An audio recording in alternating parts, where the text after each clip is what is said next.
Bonjour à tous, je suis Pokam Ivana, élève en terminale A4 à Dubaï. Je suis aujourd'hui dans l'infirmerie de notre collège pour venir m'entretenir avec l'infirmière pour savoir comment se passe sa tâche dans le collège, comment elle aide les enfants dans leurs différents bouts. Bonjour madame. Good morning, Pokam. How are you today? Bonjour madame, je vais bien, merci. Et vous-même? I'm fine, thank you. C'est un plaisir de vous rencontrer. Nous connaissons le rôle global de l'infirmerie qui est de prodiguer les soins aux élèves. Mais l'infirmerie reste pour nous quand même un sujet de beaucoup d'intrigue, un mystère. Premièrement, pourquoi avoir une infirmerie dans un établissement scolaire comme Duval? Tout d'abord, Duval, étant donné que Duval est une école de grande référence, une infirmerie est là pour servir comme une unité d'urgence. Tout d'abord, imagine un enfant qui fait le sport et subitement tombe et qu'il n'y en a pas une infirmerie pour lever l'urgence. Vous voyez que l'enfant risque de perdre un membre parce qu'on n'a pas bien maintenu, mobiliser cet enfant pour l'amener à l'hôpital ou bien mobiliser, prendre la conduite à tenir. Voilà, donc l'infirmerie reste d'une grande importance dans un milieu scolaire car elle sert comme de premiers soins. Elle lève l'urgence avant la référence s'il y a nécessité. Vous êtes en train de dire que l'infirmerie dans un collège, dans notre collège à Dubaï, c'est d'abord de premier secours aux enfants avant qu'en cas de déficit grave, l'enfant est transporté peut-être dans un hôpital, l'hôpital le plus proche ou bien les parents sont contactés. Ainsi, à quelle fréquence recevez-vous les élèves pour les soins de santé?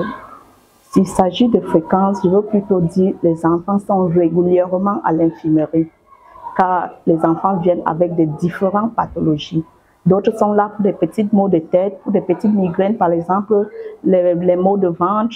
Par contre, d'autres sont là pour les problèmes majeurs vraiment. Imagine par exemple le cas d'un enfant qui tombe lors du sport, comme je vous ai dit tout à l'heure, et qui se fracture la main ou le pied. Vous voyez que c'est un cas majeur. Et du coup, l'infirmerie a ce rôle-là de prendre en charge le plus vite possible ces enfants-là. Okay. Donc, madame, vous nous expliquez là que l'infirmerie reçoit des enfants à une forte fréquence. Bien sûr. Les enfants viennent beaucoup à l'infirmerie. Oui, régulièrement. Avec des cas différents, des cas qui diffèrent, d'autres graves, d'autres moins graves. Maintenant, nous allons vous demander, depuis que vous êtes à l'infirmerie, depuis que vous travaillez à Dubaï, est-ce que vous avez des cas qui vous ont particulièrement marqué, peut-être un cas qui vous a particulièrement marqué? Ouais, je m'en vais, n'est-ce pas, directement sur le cas de notre petite fille, que de la 6e, que pour la première fois, elle voit ses règles. Tellement étonnée, paniquée, elle se dirige à l'infirmerie en pleurant qu'elle a vu du sang. Du coup, je l'assois, je fais une causerie éducative avec elle, je lui donne la conduite à tenir et je lui dis désormais, elle va voir ça car elle a atteint un âge où une femme doit voir ses règles. Et c'est comme ça que je parviens à calmer cette situation. L'enfant est calme, elle sait désormais que ça serait un acte régulier. Quoi. Et je m'en vais ensuite, n'est-ce pas, prendre aussi le cas de notre enfant qui est drépanocytaire. Oui, elle est drépanocytaire. Du coup, quand elle commence ses crises, les camarades de classe paniquent, et subitement, les camarades de classe pleurent les douleurs, elles prennent ça comme pour un mystère. C'est quand l'enfant arrive ici que je calme la situation et je fais comprendre à ses camarades que ce n'est pas un truc de mystère, mais ce n'est que normal. Et à l'enfant, je cherche à donner le calmement, ensuite appeler les parents. Ok. D'après ce que vous dites, on remarque une fois de plus que l'infirmerie est un organe vraiment indispensable pour la bonne marche d'un collège. Alors, est-ce que vous pensez que votre infirmerie peut servir de substitut à l'hôpital? Bon, dit de substitut, je dirais trop dit. Bon, car elle ne peut être comparée à un hôpital. Elle n'a pas les nécessités pour être comparée à un hôpital. car dans un hôpital, on retrouve le matériel adéquat. Or, l'infirmerie n'en a pas.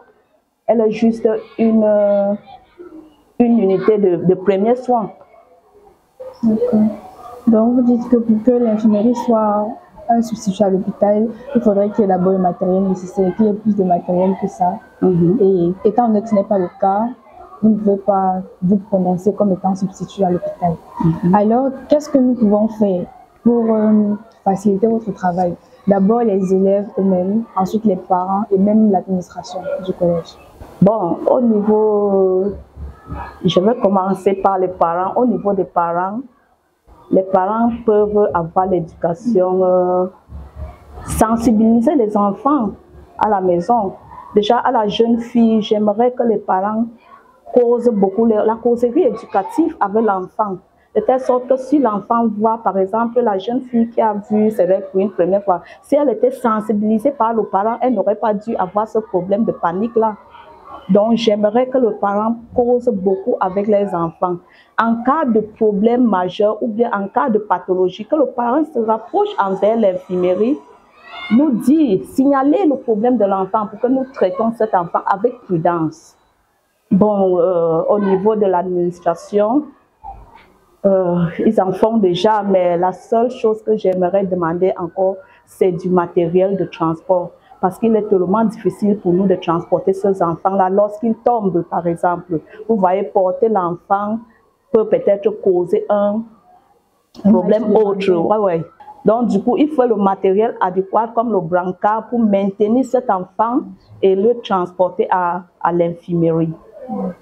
D'accord. Et au niveau des élèves, j'aimerais donc que les élèves collaborent beaucoup avec l'infirmière, les sensibilisations multiples que nous vous donnons, prenez en compte, pratiquez et vous allez beaucoup nous aider à réussir dans notre domaine. Ok.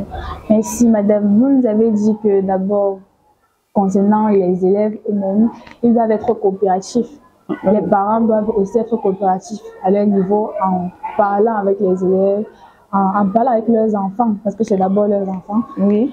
En parlant avec leurs enfants et en leur préparant à certains trucs, notamment les règles ou bien d'autres petits mots. Et concernant c'est-à-dire s'aimer la confiance là entre elle et l'enfant. Ça, adapter l'aptitude de causer toujours avec leur enfant. Comme ça, l'enfant va devoir lui dévoiler des secrets cachés peut-être. D'accord. Et en grandissant, l'enfant saurait que non, je vais trouver tel obstacle à un moment donné dans ma vie. C'est si simple. Et concernant l'administration, vous voulez un matériel supplémentaire, notamment les brancards pour vous aider à transporter les élèves. Alors, merci d'avoir répondu à nos questions. Merci beaucoup, mesdames et messieurs, d'avoir suivi cette interview. J'étais Pokam Ivana de la terminale A à Dubaï.